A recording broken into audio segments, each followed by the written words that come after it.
If you'd like to sign in, we have a sign-in sheet over on the side there. All right, folks, we're going to go ahead and get started. We want to give Venus as much time as possible. Get some coffee, V. Thank you for joining us for our, I think, 5th honors colloquium for the fall 2023 season. Today, we are very happy to welcome our own Dr. Venus Lillis. Is that right? Yeah, it's going to be conferred in December. Very exciting.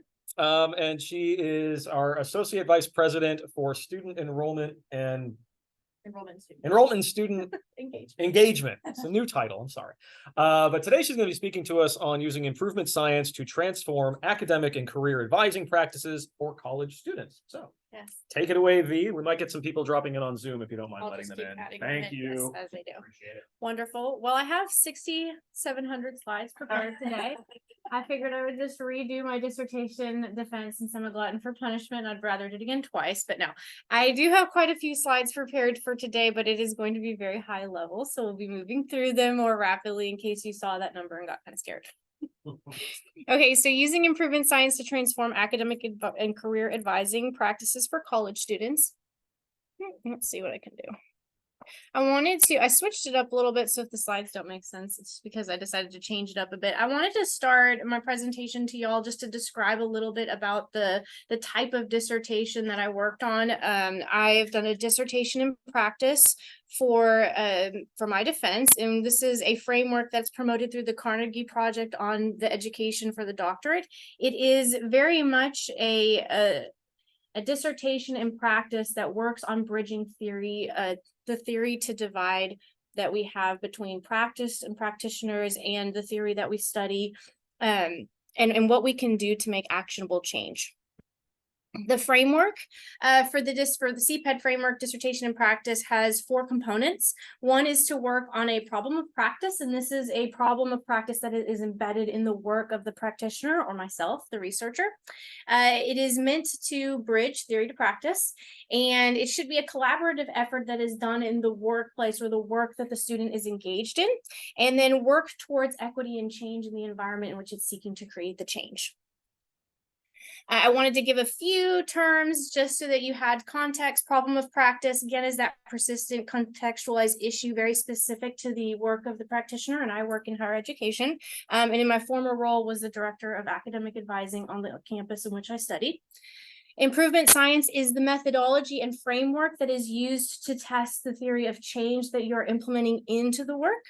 And inquiry questions. This is an important part of the process because unlike traditional research, which focuses on a specific research question that you track, the improvement science dissertation in practice focuses on a question of inquiry. You're starting the conversation at a certain particular point, and you're trying to uncover inequities that exist in the system, and you do that through questions of inquiry, and then using a process of posing significant questions, seek to uncover those complex problems that exist within the environment that you work. So improvement science is the methodology framework in which I use. It starts with a problem of practice, which is very in line with the dissertation in practice promoted by CPED. It focuses on those high-level problems of practice that you're dealing with on the everyday within the context of your work. It is embedded in collaboration among different units and those who are affecting or those who are involved in the problem of practice, that for this context being the students, the academic advisors in which that I worked with, and even partners that I worked with across the system.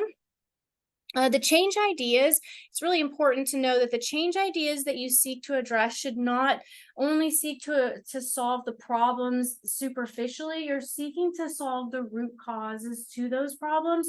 So the efforts and the digging that we do in improvement science is to sort of bring out those root cause problems and test whether or not the change that you are implementing has an effect on the system. And in this case, it is the students that we work with and the academic advisors who were participating in the study with me. You work to integrate and test the change as in a trial and effort basis, and look at the solutions and the results and how those impacted the environment.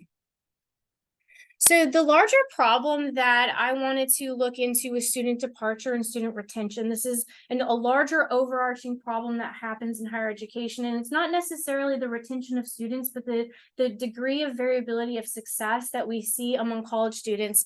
And I started with this question because I feel like this is something that really translates across, or really brings home the impact that I think students not retaining in college has. Imagine if 40 to 50% of all patients who walked into a hospital didn't survive. I feel like when we think about that statistic, we think, well, I would never go to a hospital and I would never want to see a doctor, because if half the time that I went in, I never necessarily came out alive. Or if 40 to 50% of passenger flights didn't make it to their expected destination. These sort of decisions, if these statistics existed in higher ed, or in like they do in other industries, we would essentially stop flying planes and we wouldn't go to the doctor anymore. But that's actually the case in higher education. We can accurately say that about 40 to 50% of students don't graduate college after they start. In particular, I had a few statistics that, I think really bring to light that problem. The National Student Clearinghouse did a study and found that 25% of entering college students depart within their first year. This showing a massive and continuous exodus from higher education. This shows not just the persistence rates of first-year students, but the great degree of variability in their success just entering in the first year. And this doesn't just occur in first-time entering students. There was also a study that was done by the Community College Research Center in 2018 that looked at the success of 700,000 transfer students within 2-year and 4-year institutions, and to look at the institution's effectiveness of graduating those students. And they found that there was a great degree of variability. There really wasn't a lot of commonality in how or why students were successful. They looked at community colleges that had the same type of students, and they found a great degree of variability in their success. They looked at 2-year and 4-year, and there wasn't a lot of answers to what actually identified as a institution or a student that made them more successful or not.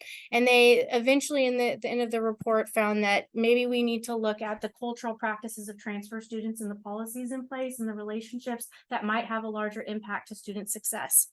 So what can we say when we think about these statistics and how students are successful? We know that students who go to college, either a 2-year institution or 4-year, have the capacity to earn a degree, but we don't know how to do that across diverse contexts, and we don't know how to consistently produce that result in our industry. Part of the ways in which we sort of approach student success is through this rear view mirror approach. We tend to look at predictive measures, and we do this typically in the admissions process. Usually institutions that want to increase their retention tend to look at high school GPA or class ranking, also ACT and SAT scores, and other selective factors or holistic factors, which in fact actually remove the problem from their institution instead of figuring out ways to help them. And yes, with universities who have higher selectivity, we find that there's 30% less attrition, but mainly this using these predictive factors to remove the problem from the equation. And so this, I thought, brought to light some of the things that we can do on campus to start looking at leading indicators. How can we think differently? We know that when we use predictive factors that we're actually removing students from the problem, and it tends to be an equity issue because the factors that we use favor more socially affluent students. We also know that there are shifting standards and motivations for students. Students entering college want to know now and believe that they have a promising career and future ahead of them. And so it's really incumbent upon us to be able to provide the resources and support that they need in order to be successful, not just find ways in which we can take them out of the equation. We also know that there are a lot of non-cognitive factors. A lot of students don't leave or depart from college because they are just not academically prepared. It's a lot of it because of the stressors that they have that exist in their life. They're also struggling with finances, financial stability, and their familial obligations, because our traditional students are now starting to blend in with more of our post-traditional students and have a lot of life responsibilities and priorities that take precedence.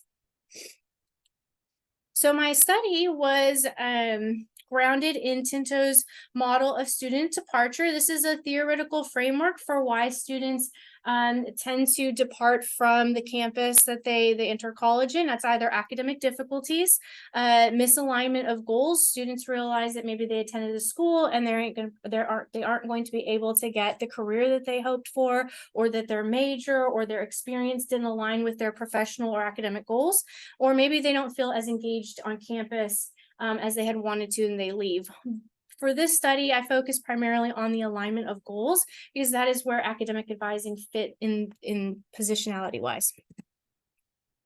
I also use some of the statistics to see on our campus. The campus that I work on, I had to use the pseudonym ETSU, so East Texas Southern University. And using the persistence rates of first year and transfer students, we also lose a great deal of students in the first year. About 40% of freshmen in the first year and 30% of transfer leave the campus within the first year. And so this is an existing problem that happens on our campus that is paralleled with national trends.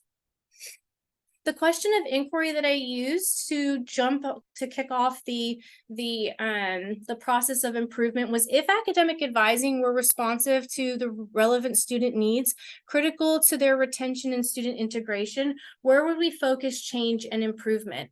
And some areas for deeper inquiry were how would that those implemented change ideas ultimately impact the student experience, and how would the implemented change ideas impact the advisor's relationship with their work? The first part of the improvement science dissertation and practice methodology is to uncover a problem practice. Let me let some folks in. Thank you. And in order to do that, in the spring of 2022, we had hosted focus groups, so 2 focus groups, one for faculty and staff and one for students. The faculty and staff group was diverse across campus, and we focused on doing a SWOT analysis, looking at strengths, weaknesses, opportunities, and threats of academic advising, and to that of the experience they have with our campus partners and their perception of what we had for the student experience on campus. Also then had a separate student focus group with a diverse group of campus students ranging from transfer students to first year students, students who were more involved in campus, students who were more online and non-traditional, and had a conversation with them about their experience with academic advising. And the transcript of their interview was coded, and we looked at areas in which major discussion points that led the conversation and led the importance value of the students. And so we found that career and grad school planning was really important to students. They felt that there was a huge gap in completion planning and issues with technology and accessing the resources, and that the resources to planning were very disconnected on campus. The results from the 2 focus groups were coded, and I used the results to create a cause and effect diagram, or an Ishikawa diagram. And this is used in improvement science to identify sort of the main area that you're trying to focus on, or the main problem. And then the fish bones are used for the different points in which what are leading to the main problem. And so after talking with the students and the faculty and staff, we decided that the students struggle to confidently plan their future at our institution. And part of the leading indicators, or the causes that lead up to that lack of confidence, are completion planning. We did have very disjointed completion plans. Students felt like they didn't really know how they were able to plan their future. They had a list of courses that they needed to take, but they didn't know at what time they were supposed to take them, how many in each semester. And so that was a big deal to the students and to the faculty and staff. Communication and training, they felt that one advisor might not know what the other was doing, or that career advising didn't know what academic advisors were talking about with their students, and vice versa. And they also had, the students specifically mentioned a problem with service utilization and navigating the technology that we had existing to make advisor appointments. They felt that it was an antiquated system. A lot of times they couldn't remember their password, and they ultimately had to seek out different people on campus to try to make an appointment. This next part of the improvement science and dissertation and practice methodology is to engage the literature, but also professional research. And so this involves looking at what current theory and practice and best practices say about the problem that you're uncovering within your organization, and then to seek out professional knowledge from areas on your campus and then outside. For that, I took to my literature review, looking at the theoretical framework, Tinto's model of student departure. I also looked at the viability of improvement science and the impact that it could have in higher education.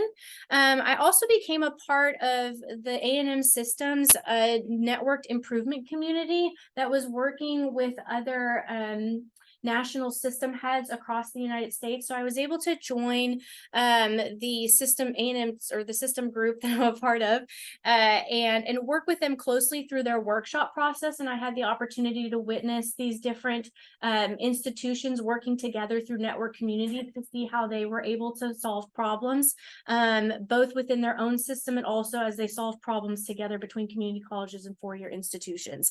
I became sort of an observer of that process, and then later on a consultant in that process. I also looked at different mindset factors, non-cognitive factors, and ways in which we could integrate that maybe into planning and advising techniques and career and advising techniques that we use in our day-to-day practices. Once you work to define a problem of practice and engage the literature, the next is develop a theory of improvement and then develop measures and how you're going to see whether or not those are effective. So these were my methods. Just as a recap, for the question of inquiry, if academic advising were responsible to the relevant needs of students critical to their retention and student integration, where would we focus change and improvement? From the Ishikawa diagram, taking and looking at the primary drivers that impact our aim, which our aim is, if students have the issue of not being able to confidently plan their future, then our aim is to then improve confidence in future planning and how they interact with the services of academic and career advising. Some solution drivers that I identified were implement new appointment application, integrate academic and career advising services, and then implement improved completion planning resources. So the three emerging change ideas that came out of this analysis was integrate academic and career advising services to increase service utilization of both services. So we took two existing siloed areas and put them together, academic advising and career development, and took a look at how that improved the student, or how that changed the student experience. Implement improved completion planning. We worked with faculty and chairs to improve our four-year completion planning templates, and then implement a new application system to improve student usability of those services. The study took place at East Texas Southern University, ETSU, the pseudonym, during the spring 2023 semester. During that semester, we had 1,576 students.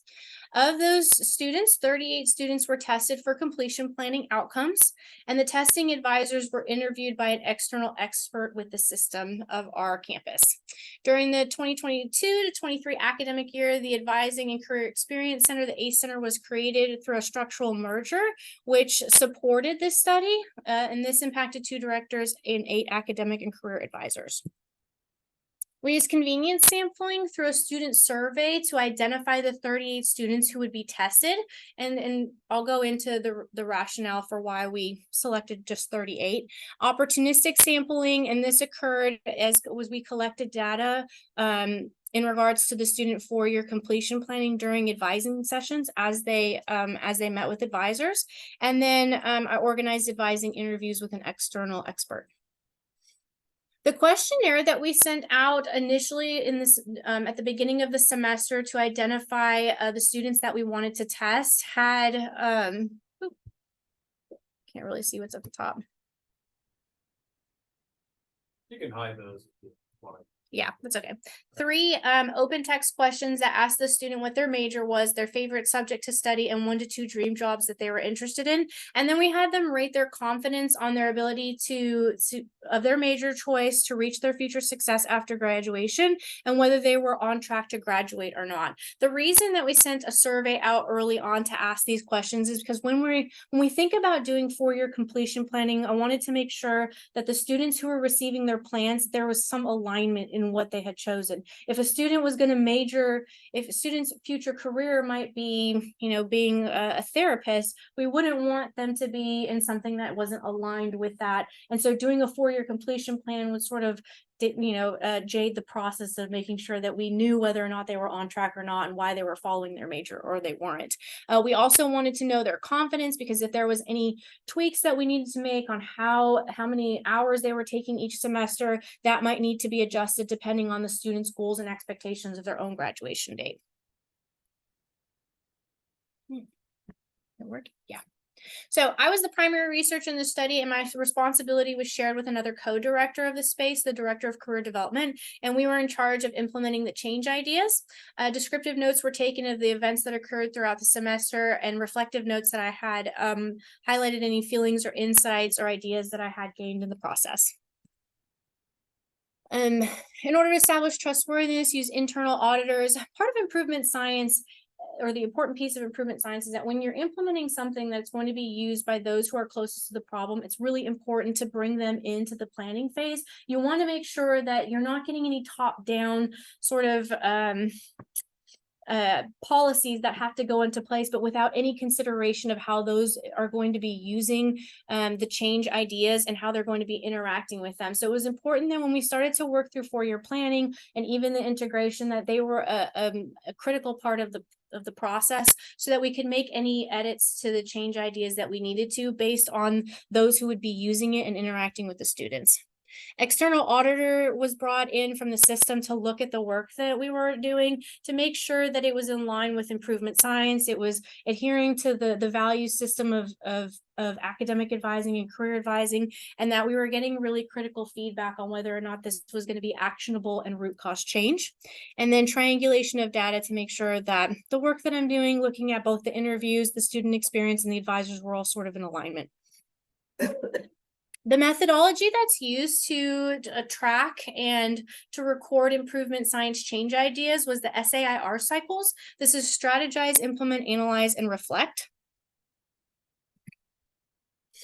Some key things to understand about change, and I sort of mentioned it, is that you want the change ideas to alter the work and how it is normally done. Your goal is to produce visible positive results relative to historical norms and have a lasting impact. We typically see that change in higher education, or change ideas that are done without consideration of those closest to the work, only 70% or 70% of those change ideas don't actually create actionable change in the environment in which you are implementing them. So we want to make sure that we're working closely with those who are implementing the change to make sure that we're producing visible and positive change, and not only considering the user's experience, but also considering those who are working closely with implementing, and that in this case would be the academic advisors. Things to avoid are making change in response to problems and a reactive change that are superficial and not considering maybe the root cause. I like to use the example of why we decided to change the application that we were using for appointment making. When a student says that they're maybe not able to use the system, creating change could be one of two ways. You could either completely rethink the way that you're asking them to sign up for appointment making, or you might just send out more communication trying to explain why they should use it, or how they're able to get it. Where we were trying to assess, was this an idea of the student wasn't able to use the current existing system that we have, or do we need to just communicate more about how they could use it? And in this case, we decided that the system was antiquated, and so we needed something new. But the idea is, don't just develop more of the same change, because you're only going to get the same results. And you're also not going to develop the perfect change. A lot of times the killer to any sort of implementation is thinking that you don't have it perfect. And that's where this leaves room for trial and error.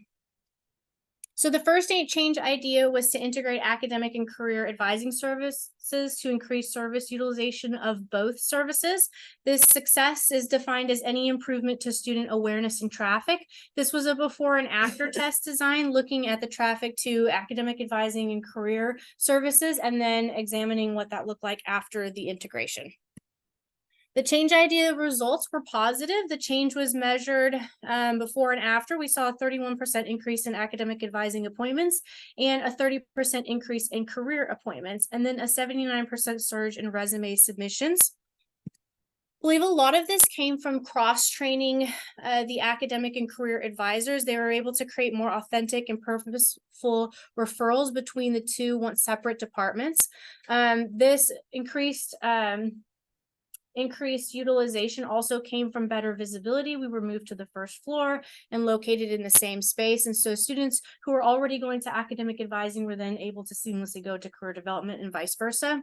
We also noticed from the integrated space improved synergies that underscore multifaceted benefits of integrating both service models. So the example that I gave or saw was that in our retreat, after our 1-year marker of being an integrated space, the ideas and collaboration that came out of that retreat were more centered on the integrated services that both academic advisors and career advisors could create. One of them being better opportunities for internships for students and their placement in classes, engaging with the community. Over 25 different businesses were engaged to help connect the students better to the career opportunities that exist in the community. And these are things that don't necessarily come from academic advising in silos. And so it was great to see the work that they were doing together.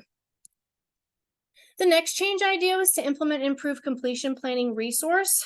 And this was a very large project. We actually started in the fall of 22, started working with the faculty and the chairs to create streamlined four-year planning templates that could be used in the academic advising sessions.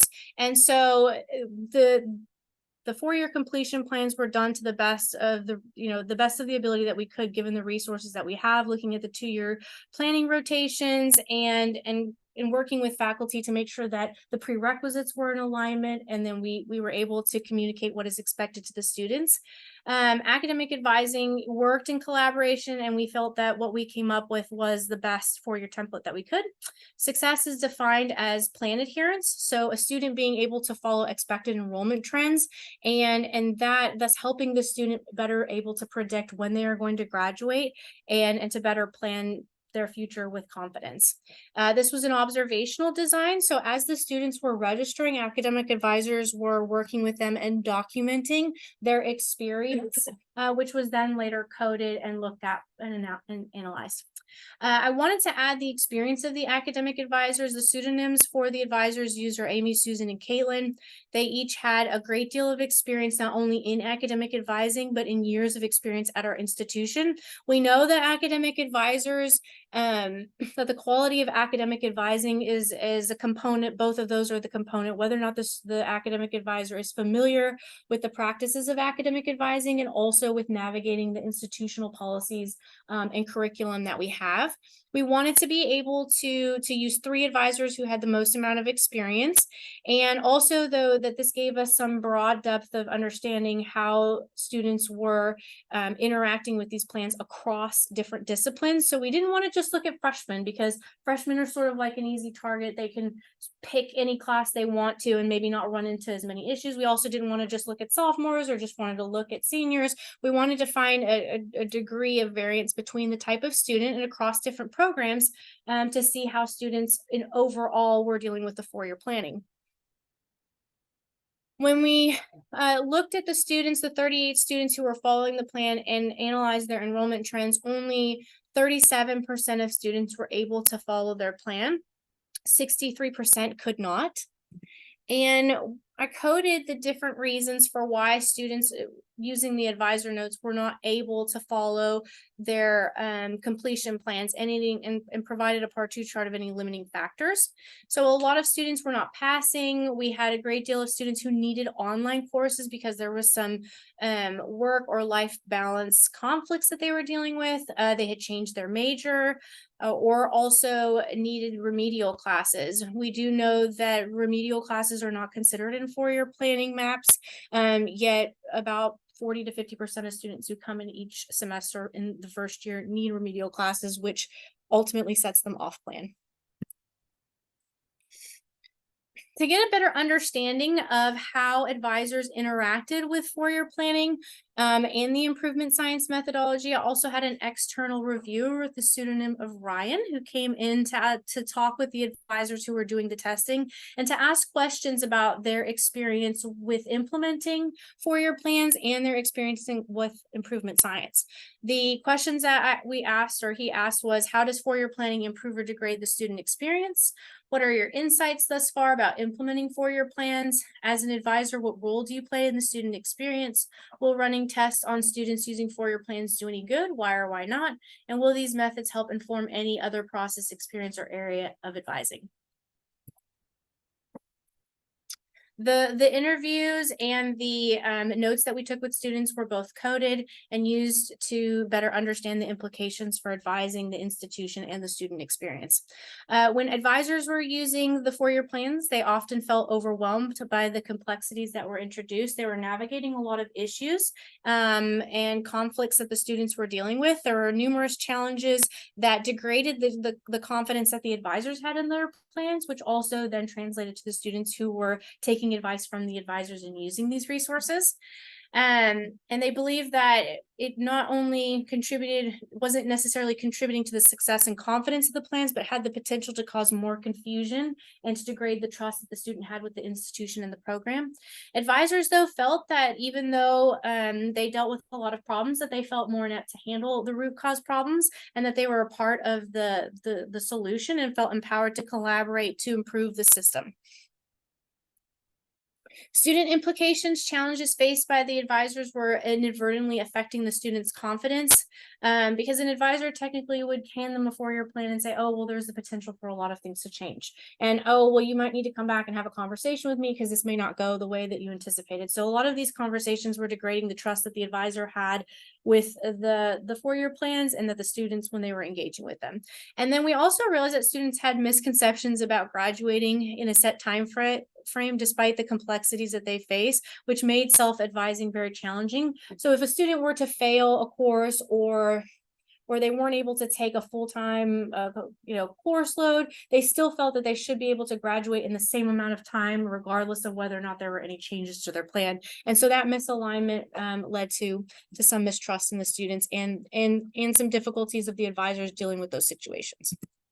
Institutional implications. In order to successfully implement improvement science, it's important that you have a supportive environment in the institution or the organization in which you're implementing these changes. A leadership commitment is really important, making sure that there is a feedback loop from the advisors and faculty so that we can help create better alignment to the course rotations, the offerings, the needs of the faculty and the needs of the academic advisors and the needs of the students, that there's a lot of open and safe communication that let people know that we're trying to solve problems together without working against each other, but for one another. And there needs to be a cultural shift that there's a safe psychological space to address these root problems and to have collaboration with each other. Part of the discussion after change idea 2 is that there's a need for adaptable completion plans that can adjust to the student's need. Maybe not necessarily having every single semester planned out or like a bulk of the courses planned, or a way for students to know that they can make shifts from semester to semester and still graduate on time, or better ways, maybe some better analytics or program or planning applications that help students see their pathway as it's changing, because it tends to change quite a bit. Advisors are agents of change, but they require institutional support to actualize this role fully. And they represent the front line of institutional change, and their frustrations in working with students often reflect broader systemic issues that need to be addressed. The last change idea was to implement a new application to improve student usability of services, and we did this by implementing a appointment making system called Calendly, which didn't require the students to use any kind of sign-in method. They just were able to go in and put their name in, and then it provided them with an appointment and access to their advisor's calendar immediately. And this was also before and after test design. The usability of this application was also mobile friendly, and it allowed the advisors to access it through one link without having to go through multiple authentication systems. The change idea produced positive results. Prior to the implementation, 55% of students who were scheduling their own appointment were doing so via email or either directly talking to their assigned advisor. So they were bypassing the system beforehand, so that the advisor or some representative of campus could log into the system and make an appointment. But in 1 year, we saw a 39% increase in student-initiated appointments. 42% of students were scheduling their own appointments in spring of 2022, and 81% of students by spring of 2023 were scheduling their own appointments via Calendly. With just a minute or so. Hmm? Probably about a minute or so Okay, ago. perfect. That's the last one. There we So an intuitive interface obviously showed that just a quick change could improve usability. And this had implications not just for the students, but also for the organization, because with the reduction of students having to reach out to academic advisors to make their appointment, students were able to do it on their own. And we noticed that the communication from students being confused on when they can meet with their advisor drastically reduced. So ultimately, improvement science methods can positively transform the landscape of academic advising with consideration of both the institutional and well-being. A lot of the research, I will say, there's a lot of learning moments during this, but this has impacted the way that not only our campus is looking in academic advising to change their policies and practices, but this has had a lot of impact on the way that our system is thinking about the assessment of academic advising. And so these conversations have not just happened in a silo. We're getting a lot of traction system-wide, and so we're able to use these to help other sister institutions across the state of Texas. And that is it. Thank you, Venus. Well done. Give you applause. I know we are kind of right up against it in terms of time, but if anyone has a brief question, might be able to entertain them. Otherwise, you can deluge Venus via email. Oh, there's one in the chat. Let's see. Who is it? Just said job well done. So well done. All right. Well, excellent. Going once, twice. All right. Well, you know where to find Venus if you do have some questions. So with that, we will go ahead and call it. And I think our last colloquium of the semester is actually going to be our annual virus lecture by Dr. Ben Newman, which will be in early December. So I'll send out some stuff about that as well. So thank you. Thank you. All right. Let me go ahead and end it. Oh, there goes Tom.